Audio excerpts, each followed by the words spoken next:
Hello guys, welcome back to my channel creator friends. এই যে আজ আবার একটা নতুন ভিডিও নিয়ে চলে আসলাম।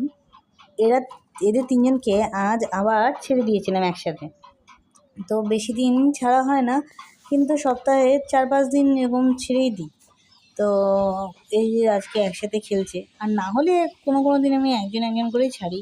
আর তিনজনে একসাথে থাকলে অনেক সময় মারপিট করে, তার জন্যই। তো এই সাদাটা হলো, এর নাম হলো টিটু। আর এই যে হলো, এর নাম হলো কুটু। আর যেটা ব্ল্যাক কালারে আছে ওর নাম হলো ছোটু।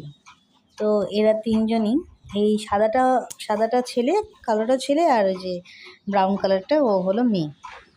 তো তিনজনে মারপিট করছিল, দৌড়াদৌড়ি করছিল আর খেলছিল। আর ঘাসও ছিল ছোটো ছোটো, ওগুলো খাচ্ছিল। আর টিটু তো আবার ওইগুলো ঘাস খায় না। তো কী করে, ওকে ধুয়ে দিতে হয়, ভালো মতো কেটে দিতে হয়, তারপরে খায়। আর কালোটা আর ব্রাউন কালারেরটা ওর দুজনেই খায়। তাও এই যে তিনজনে মিলে খেলছে, খুব মজা ওদের আজকে।